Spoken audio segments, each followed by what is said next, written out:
Morning friends. मैं उस room में नहीं बोली क्योंकि वो लोग सोए हुए थे, डिस्टर्ब हो जाएंगे। मेरा आवाज़ भी कैसा लग रहा है सुबह सुबह। और ये देखिए मेरा किचन जैसे रात में मैं छोड़ के गई थी सेम वैसा ही है।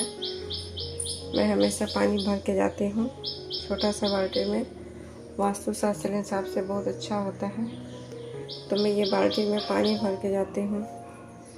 और ये सब बोतल भी खाली खाली है, तो सारी बोतलों को मुझे भरना है। और भी रूम में सब बोतल है। रात में बर्तन मांज दी थी तो सिंक मेरा साफ़ है। यहाँ बर्तन है तो इसको जगह पे रख देना है। और ये आम तो बहुत आ रहा है। अभी चलते हैं पूजा रूम खोल देते हैं।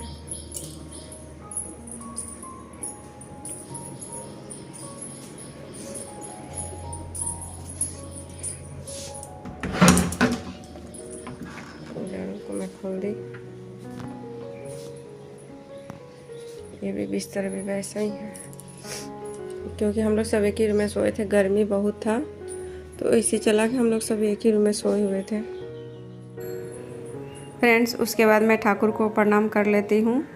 और अभी तो ठाकुर का अभी ठाकुर का झाड़ू पोछा अभी बाकी है ठाकुर रूम का। तो मैं प्रणाम करके चली गई फिर बालकनी में, क्योंकि बालकनी में मैं सुबह उठ के सबसे पहले मैं जाती हूँ। ठाकुर को प्रणाम करने के बाद मुझे अच्छा लगता है। सुबह सुबह ठंडा ठंडा हवा भी शरीर को लगता है, और प्लस थोड़ा सा अपना बालकनी का गार्डन देख लेती हूँ दोनों साइड का। मैं अपनी भी और मेरा देवरानी का, आधा मेरा है आधा देवरानी का है, तो दोनों साइड का हरा अच्छा लगता है, हरा हरा देखने में। और रोड वगैरह देख लेती हूँ। उसके बाद ही मैं फिर भीतर जाती हूँ, तो फिर देखती हूँ क्या क्या करना है, क्योंकि अब सुबह की शुरुआत हो चुकी है तो काम की भी शुरुआत हो चुकी है। तो लग जाते हैं अपनी ड्यूटी पे। और सबसे पहले आते हैं किचन में, देखते हैं क्या करना है। तो यहाँ बोतल सब खाली था तो मैं बोतल भी लगा दी हूँ भरने के लिए। और प्लस मेरा गैस चूल्हा का तो किचन तो पूरा साफ़ ही रहता है, लेकिन एक बार अगर गीला टॉवल से पूरा पोंछ लिया जाए गैस चूल्हा और स्लैब वगैरह तो अच्छा होता है। रात में जो भी जीव जंतु चढ़े होंगे, चाहे कॉकरोच हो चाहे छिपकली हो, तो अच्छा रहता है, पोंछ ही लेना चाहिए। ऐसा कभी भी रात वाला स्लैब पे या किचन काउंटर या जो बोले ये गैस चूल्हा पे कभी भी काम नहीं करना चाहिए। उसको हमेशा पोंछ के और साफ़ सफाई से ही यूज करना चाहिए। उसके बाद मैं आ गई हूँ झाड़ू लगाने के लिए। तो मैं सबसे पहले पूजा रूम या तो मैं पहले किचन झाड़ू लगाती हूँ, उसके बाद ही मैं पूजा रूम झाड़ू लगाती हूँ। लेकिन इसके अलावा और मैं झाड़ू की शुरुआत कहीं से नहीं करती, कहीं से भी नहीं। और झाड़ू लगाते हुए मन में हमेशा यही रखना चाहिए कि हमारे घर से जितना भी नकारात्मकता है, बीमारी है, तो निर्जीव चीज़ें हैं, तो सभी झाड़ू के साथ साथ वो बाहर निकल जाए।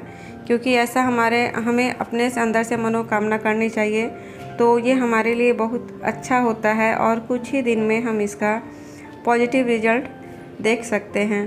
क्योंकि सुबह सुबह हम घर से नेगेटिव एनर्जी को निकालते हैं, घर की साफ़ सफाई करते हैं और नेगेटिव एनर्जी को निकालते हैं। तो नेगेटिव एनर्जी को निकालते हैं तो ये एक घर की गृह लक्ष्मी ही कर सकती है। झाड़ू लगाते हुए, पोछा लगाते हुए जितना भी नेगेटिव ऊर्जा हो, तो जो बाहर करने का काम है सब घर की लक्ष्मी करती है। अगर आपके घर में काम वाली बाई हो तो वो ये काम नहीं कर सकती। वो अगर बोलेगी ना कि हमारे घर से नकारात्मकता दूर हो, पॉजिटिव एनर्जी आए, तो वो कभी भी शुभ नहीं होता है। क्योंकि ये काम तो हमेशा घर की लक्ष्मी को ही करना चाहिए। हमेशा मन में यही विश्वास रखना चाहिए कि जब भी हम झाड़ू लगाएं तो हमारा घर के नेगेटिव ऊर्जा जा रही है बाहर और पॉजिटिव एनर्जी घर के अंदर आएगी। और मैं बहुत पहले नहीं जानती थी कि सूर्योदय के बाद ही झाड़ू लगाना चाहिए, तो अभी मैं जानी हूँ। क्योंकि मेरा एक और चैनल है वास्तु शास्त्र का, तो उसमें मैं बहुत अच्छी बातें उसमें शेयर करती हूँ, तो आप लोग उसमें विज़िट कर सकते हैं। स्क्रीनशॉट मैं दे दूँगी यहाँ पर उस चैनल का, तो आप लोग वहाँ जा सकते हैं।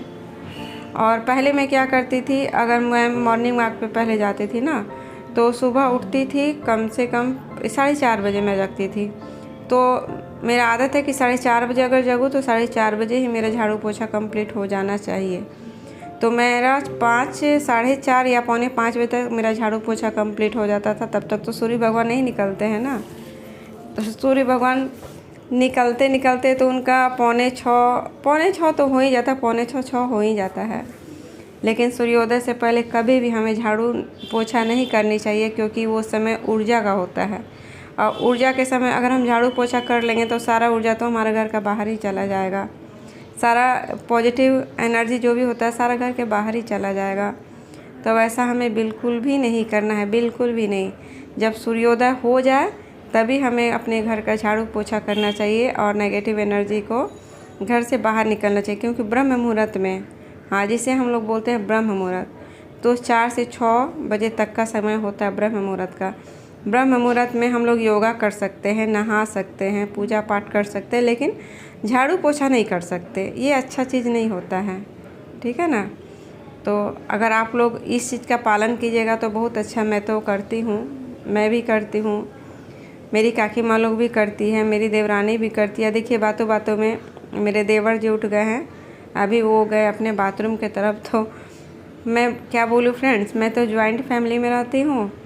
जैसे मेरा 4 तल्ला मकान है, तो 4 तल्ला मकान में नीचे ग्राउंड फ्लोर में नीचे काकी माँ रहती है, मतलब छोटी सास, और बीच में हम लोग रहते हैं 2 जन, मैं और मेरी देवरानी। आधा आधा है हम लोगों का, सभी कुछ सेपरेट है, पर हम लोग आधा आधा में रहते हैं। और अच्छा नहीं लगता है ना कि मैं ब्लॉग बना रही हूँ और कोई मेरे ब्लॉग को देखे, तो बिल्कुल भी मुझे अच्छा नहीं लगता। मैं छुप छुपा कर ब्लॉग बनाती हूँ, किसी को दिखाती ही नहीं हूँ। मुझे बड़ा ख़राब लगता है किसी के सामने कैमरा फेस करना। तो अभी मैं देखी कि मेरे देवर जी जा रहे, तो मैं दरवाज़ा बंद कर दी, क्योंकि उन लोगों के सामने मुझे बिल्कुल भी अच्छा नहीं लगता। और ये लोग भी इधर उधर बात करते ही होंगे कि जब देखो तब कैमरा उठाए रहती है, ब्लॉग बनाते रहती है। क्योंकि इससे पहले जो मेरा चैनल था चला तो बहुत अच्छा, खूब अच्छा चला था, लेकिन क्या बोलूँ, किसी का नज़र लग गया कि क्या लग गया, मतलब $40 होते होते वो मेरा चैनल डिमोनेटाइज हो गया। वो चैनल फिर मेरा चला नहीं, फिर उस चैनल पे मेरा काम करने का मन भी नहीं हुआ। वो 1 साल के बाद फिर से मैं ये वाला चैनल फिर से मैं खोले हूँ। अब इस चैनल पे मुझे बहुत अच्छे से मेहनत करना है, और इस चैनल के बारे में अपने घर में किसी को भी नहीं बताना है, किसी को भी नहीं, सास ससुर देवर, किसी को भी नहीं बताना। यहाँ तक कि मेरे हस्बैंड जी भी टीवी खोलते हैं और मेरा चैनल अगर आ जाता है तो मैं उनको बोलती हटाइए, मेरा चैनल नहीं देखना होगा आपको, मेरा ब्लॉग। एकदम मैं उनको अपना ब्लॉग नहीं देखने देती हूँ, बिल्कुल भी नहीं। जब तक मैं सक्सेस नहीं होंगी मैं इस चैनल के बारे में किसी को भी नहीं बताऊँगी। तो बस मैं देखूँ भगवान जी का कृपा और आप लोगों की दया होगी तो इस बार मैं ज़रूर सक्सेस हो जाऊँगी। और फ्रेंड्स, जो भी मेरे चैनल पे न्यू हैं, जो भी मेरे चैनल पे नए आ रहे हैं, तो प्लीज़ चैनल को सब्सक्राइब ज़रूर करके जाइएगा फ्रेंड्स। क्योंकि जानते हैं न्यू चैनल मतलब जो जिसका होता है, एक सब्सक्राइब जोड़ना कितना मुश्किल होता है। बहुत मुश्किल से सब्सक्राइबर आते हैं। और देखिए मेरा काम हो गया और मैं करी पत्ता ले रही हूँ, और करी पत्ता को खूब अच्छे से चबाना होता है। और हम लोगों को खड़े होकर तो पानी नहीं पीना चाहिए। मैं कभी कभी पी लेती हूँ, पर नहीं पीना चाहिए, क्योंकि खड़े होकर हम लोग पानी पीते हैं ना, तो डायरेक्ट पानी क्या होता है, हमारे पैर तक चला जाता है, तो वो काम नहीं करता है, वो हम लोगों को बेनिफिट नहीं होता है। तो इसीलिए हम लोगों को पानी हमेशा बैठ के पीना चाहिए। तो पानी बैठ के पीने से इसका बहुत सारे बेनिफिट होता है। और एक बात ये भी है कि हम लोगों को एक ही घूंट में 1 गिलास पानी नहीं पीना है कि एक ही बार घूंट करके पानी पी ले, नहीं। हम लोगों को सिप सिप करके पानी पीना है, थोड़ा थोड़ा करके पानी पीना है, थोड़ा टाइम दे के पानी पीना है। और करी पत्ता खाना तो बहुत ज़्यादा ही अच्छा होता है। और दोनों साइड में मैं दूध बैठा के रखी थी, मेरा दूध बॉयल हो चुका है, छोटा वाला जो है। तो ये शायद, हाँ, ये मैं चाय बना रही हूँ। 2 जगह मेरा दूध बॉयल हो चुका था, एक वहाँ नीचे रखी हूँ, एक वहाँ गैस चूल्हा पे है। तो बस मेरा सारा काम भी हो गया, झाड़ू पोछा भी हो गया, प्लस ये भी हो गया। तो अब मैं नाश्ता बना लेती हूँ। और नाश्ते में मैं प्याज पराठा ही करने वाली हूँ, क्योंकि बेटा को बहुत अच्छा लगता है प्याज पराठा खाना। तो मैं जो बनाई थी ना रात में, तो उसी का मैं थोड़ा सा रख दी थी। तो बस मैं अभी प्याज पराठा उसके लिए भी कर दूँगी, हस्बैंड जी के लिए भी कर दूँगी, और मैं क्या, मेरा तो नाश्ता अगर एक्सरसाइज कर लेते हैं तो एक्सरसाइज के बाद एक आम भी काट के खा लिए, एक गिलास दूध भी पी लिए तो मेरा नाश्ता हो जाता उसी में। देखने से मेरा शरीर जितना मोटा है उतना ज़्यादा मेरा खाना होता नहीं है, नहीं कि हाँ मैं बहुत ज़्यादा मोटी हूँ तो बहुत ज़्यादा खाना खाती हूँ, वैसा बात नहीं है। लिमिट से खाना खाती हूँ, लेकिन यहाँ का पानी ही ऐसा है कि कोई पतला रह ही नहीं सकता है, मोटा हो ही जाता है। कोलकाता का पानी ही ऐसा है।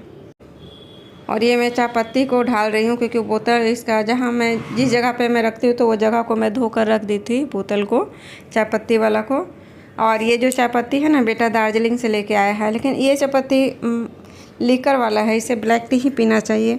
इसका मैं दूध वाला चाय में बनाती हूँ तो बिल्कुल भी कलर नहीं आता है, बिल्कुल भी कलर नहीं लगता है कि खाली दूध ही है। तो अब बेटा लाया है उतना दूर से, दार्जिलिंग से लाया है, वो भी बहुत कॉस्टली है, 1200 रुपया केजी। हाँ 1200 रुपया केजी ये वाला चाय पत्ती लाया है। और देखिए मेरा नाश्ता भी बन गया था और मेरा चाय भी पीना हो गया है। हस्बैंड जी यहाँ पे नाश्ता करके गए, जो चेयर लगा हुआ तो वो अभी नाश्ता करके जस्ट निकल गए हैं अपने काम पे। मेरा चाय पीना हो गया है तो मैं अब थोड़ा सा, यही मेरा रिलैक्स का टाइम होता है तो मैं अपना रिलैक्स भी कर लेती हूँ, थोड़ा सा वीडियो का मैं एडिट भी कर लेती हूँ। और काम करते करते पूरा पीछे का जो चूल होता है ना पूरा भीग जाता है, तो मैं उसको खोल के अभी जूड़ा भी बना लूँगी ताकि हवा लगेगा चूल में, क्योंकि पसीना पसीना हो, इतना गर्मी इधर हो रहा है ना। कोलकाता और दिल्ली ये शायद गर्मी के लिए बहुत ज़्यादा ही फेमस होता है, इन जगहों पे बहुत ज़्यादा ही गर्म होता है। और मेरा वेट बहुत ज़्यादा बढ़ गया, लेकिन मुझे बिल्कुल भी टाइम नहीं हो पाता है कभी कभी कि मैं कंटिन्यू एक्सरसाइज कर पाऊँ। अगर मैं एक दिन एक्सरसाइज करती हूँ मेरा 2 दिन गैप हो जाता है। मैं चाहती हूँ कि डेली का डेली एक्सरसाइज करूँ ताकि मेरा बढ़ा हुआ जो वेट है थोड़ा सा कम हो जाए, लेकिन हो नहीं पाता, मैं टाइम नहीं निकाल पाती हूँ। कुछ से कुछ फरमाइश हो जाता है हस्बैंड जी का, तो उसके लिए सुबह से टाइम देना पड़ता है, क्योंकि पूजा करते करते भी टाइम हो जाता है। थर्सडे हो, मंगलवार हो, शनिवार को 1 घंटा लग जाता है पूजा पाठ करने में ही। तो क्या करूँ, तो सभी मेरे ही साथ नहीं, सभी हाउसवाइफ के साथ ऐसा ही होता होगा। कभी हल्का खाना होता है दोपहर में, तो कभी ज़्यादा डिमांड होता है तो ज़्यादा वैरायटी बनाना पड़ता है, तो भी बस यही है।